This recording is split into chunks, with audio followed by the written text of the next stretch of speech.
Assalamualaikum warahmatullahi wabarakatuh. Let's begin. Nahmadu nusalli ala rasulil kareem. Amma ba'd. Fa'uz billahi minash shaitanir rajeem. Bismillahir rahmanir rahim. So we're gonna do the chapter of Salah. And before beginning this, what Prophet sallallahu alaihi wasallam said, "Sallu kama ra'aytumuni usalli." Pray as you have seen me praying. So let's begin with this. And today's chapter is wudu, ablution. So let's see the chapter of wudu. In wudu, ablution, before doing wudu, if someone needs to use the washroom, they can use the washroom. He should use the washroom and clean yourself with the water before doing the wudu. Siwak, a toothstick, which is called miswak. It's a good practice to clean the teeth with a toothstick or a toothbrush, before performing wudu. In this way, you avoid many diseases which are caused by unclean teeth. And as mentioned in Hadith, Aisha radiallahu anha reported Allah's Messenger sallallahu alaihi wasallam saying, the use of a toothstick, that is miswak, is a means of purifying the mouth and is pleasing to the Allah. This is in Ahmad and Nasai. Prophet ﷺ also said, if I wouldn't have felt that it is difficult for my people, I would have ordered them to use a siwak with every salah. That is, before doing each wudu, Muslim should always try to fulfill this wish by doing the sunnah of Prophet ﷺ. And here, this is very important, niyyah for wudu. You don't have to verbally say anything. Niyyah is it in the sadr, it is in the heart. So there is no any evidence or wordings of Prophet sallallahu alaihi wasallam. But before doing the wudu, what you have to do, even it's washroom, there is a toilet seat next to the sink, then also you're going to say Bismillah. You don't have to say Ar-Rahman Ar-Rahim. Just Bismillah is enough. And action for performing wudu, ablution. Wash the hands up to the wrist, making sure that no parts of the hand is left dry. Wash it thoroughly. You know how you do it, slowly and using less water. And rinse the mouth, taking up water with the right hand. Taking with the right hand and putting in your mouth.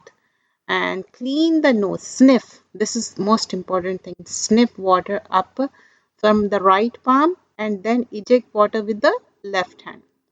Fourth thing, wash the face from ear to ear, and here forehead to chin. Make sure that no part of the face is left dry.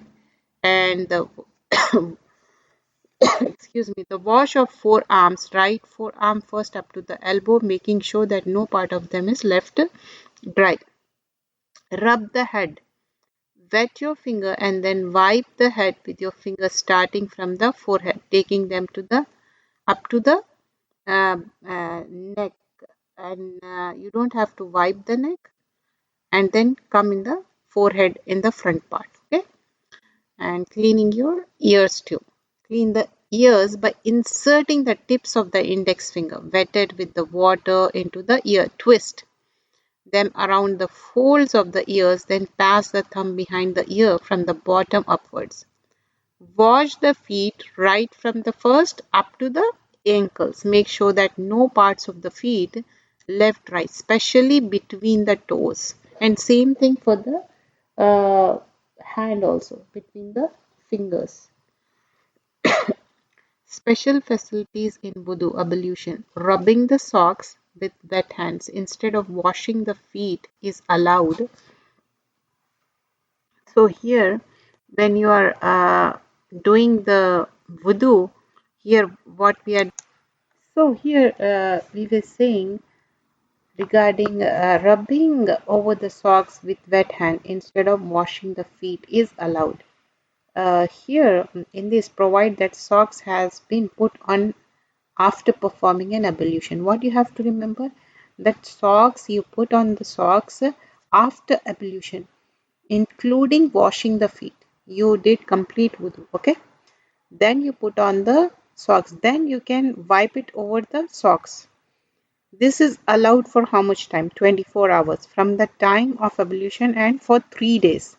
If the person is on journey, if you are local, you are not going anywhere, that is allowed for 24 hours. But if you are on journey, then it is allowed for 3 days.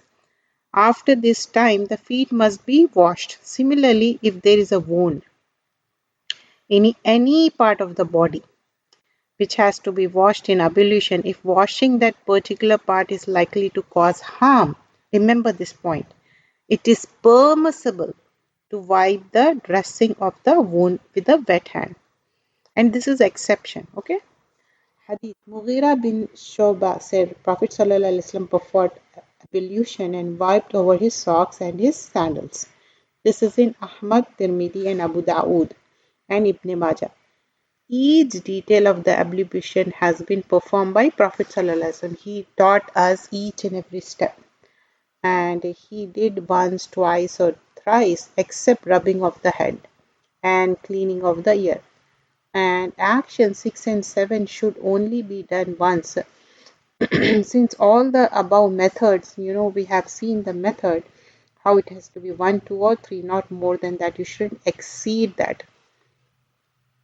And Amr bin Suhaib, quoting his father on authority of his grandfather, narrated that Prophet ﷺ said, if anyone performs action of ablution more than 3 times, he has done wrong. Accept the exception, you might felt, oh, some place is dry, then you are wetting that part, but not more than that, that is a transgression and done wickedly. This is in Nasai and Ibn Majah. Let's see the dua at the end of the wudu. Ashhadu an la ilaha illallah wahdahu la sharika lahu wa ashhadu anna Muhammadan abduhu wa rasuluhu. This is in Muslim. I testify there is no deity except Allah alone, and I testify that Muhammad sallallahu alaihi wasallam is his servant and messenger. And there is one more dua, okay? Allahumma jalni minat tawwabina wa jalni minat mutatahhirin. And this is in Tirmidhi. O Allah, make me among those who are penitent and make me among those who are purified. Regarding tayammum, let's cover in this chapter.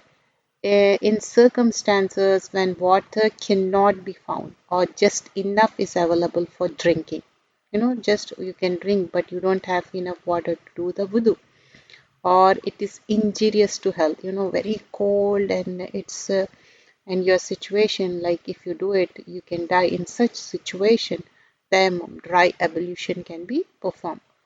So here it's given in the Quran. This is surah number 5 and ayah number 6. If you do not find any water, then take clean earth or sand and rub it on your face and hands. Allah does not wish to put you in difficulty, but He wants to make you clean and complete His favor unto you. So you should be grateful to Him. So this is permission to use sand for this purpose is allowed in the Quran. This is mentioned in the Quran.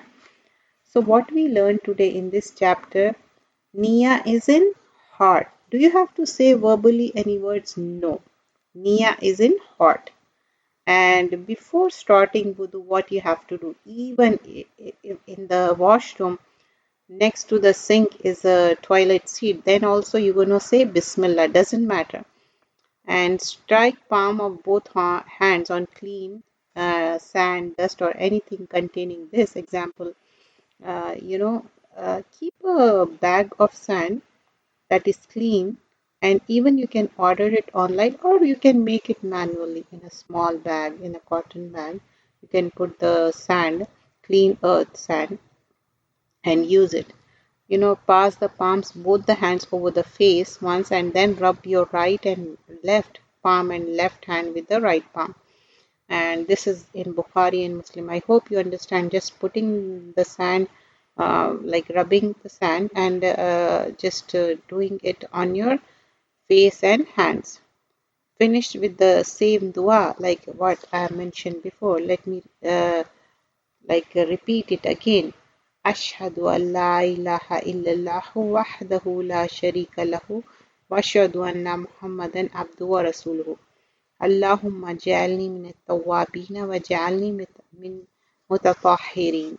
So we here end the chapter of wudu. I just summarized it because already we did it detail in prayer according to Sunnah. You can listen that one.